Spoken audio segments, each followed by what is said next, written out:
तो दिल्ली की सत्ता पर भारतीय जनता पार्टी का मुख्यमंत्री बनना तय हो चुका है। ऐसे में बीजेपी के लिए दिल्ली की जीत बहुत बड़ी है, क्योंकि जिन मुद्दों पर बीजेपी को यह शानदार जीत मिली है, अब उन पर सभी की नजर है।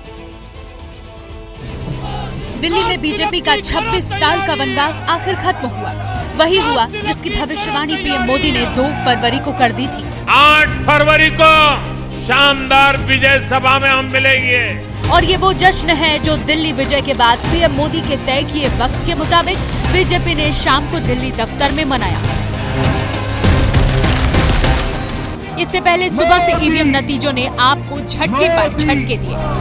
मोदी मोदी मोदी मोदी।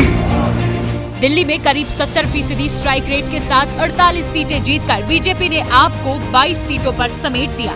आपका स्ट्राइक रेट करीब 30% रहा, जबकि कांग्रेस ने 0 की हैट्रिक लगा दी। दिल्ली में बीजेपी को मिली इस जीत में सबसे बड़ा फैक्टर साबित हुआ ब्रांड मोदी। बीजेपी दिल्ली को भरोसा दिलाने में कामयाब रही कि मोदी है तो मुमकिन है। मोदी की गारंटी हर गारंटी की गारंटी है। राजनीति में शॉर्टकट के लिए कोई जगह नहीं है। जनता ने शॉर्टकट वाली राजनीति का शॉर्ट सर्किट कर दिया। नतीजे बताते हैं कि आपको आपदा का नाम देना काम कर गया। दिल्ली के वोटर ने इस अंतर को स्वीकार किया कि जो केजरीवाल मुफ्त दे रहे हैं वो रेवड़ी है, जो मोदी कह रहे हैं वो गारंटी है।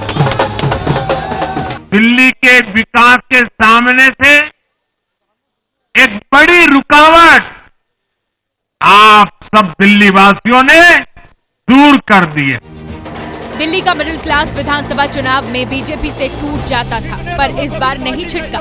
चुनाव से ठीक पहले 12 लाख तक इनकम टैक्स की फ्री करने के ऐलान ने मास्टर स्ट्रोक का काम किया। ये प्रधानमंत्री मोदी जी ने भारत की राजनीति में परिवर्तन लाया। जो कहा था वो किया, जो नहीं कहा था वो भी करके दिया। दिल्ली में बीजेपी की महीनों पहले से डोर टू डोर मीटिंग, झुग्गियों में नेताओं को रुकने, कच्ची कॉलोनियों में गंदे पानी और गंदगी के ढेरों का नोटिस लेने की रणनीति ने बीजेपी पर भरोसा पैदा किया। बाहरी दिल्ली में जाट गुर्जर वोटों का कॉम्बिनेशन बनाना, पहाड़ी और पूर्वांचली वोटरों को यमुना से जोड़ने की रणनीति भी काम आई। पूर्वांचल के लोगों ने इस रिश्ते को प्यार की, विश्वास की नई ऊर्जा दे दी, नई ताकत दे दी। मैं पूर्वांचल के लोगों का, पूर्वांचल के एक सांसद के नाते विशेष रूप से आभार व्यक्त करता हूं। प्रधानमंत्री मोदी की अगुवाई में पूरे चुनाव कैंपेन में बीजेपी मुद्दों पर फोकस्ड रही। दिल्ली की गड्ढेदार सड़कें और प्रदूषण के मुद्दे ने शहरी वोटरों का रुख उसकी तरफ मोड़ा। वोटर में भरोसा जगा कि आप फिर सत्ता में आई तो झगड़े ही चलेंगे, काम वैसे ही रुके रहेंगे। इन लोगों ने मेट्रो का काम आगे बढ़ाने से रोका। इन आपदा वालों ने झुग्गी वालों को घर देने से रोका। दिल्ली में बीजेपी के तमाम वादों ने केजरीवाल के खिलाफ तड़के का काम किया। कथित शराब घोटाले और शीश महल ने केजरीवाल इन्हीं को लेकर ज्यादा निशाने पर रहे। जवाब देने में नाकाम रहे कि वो तो राजनीति बदलने आए थे, फिर खुद कैसे बदल गए।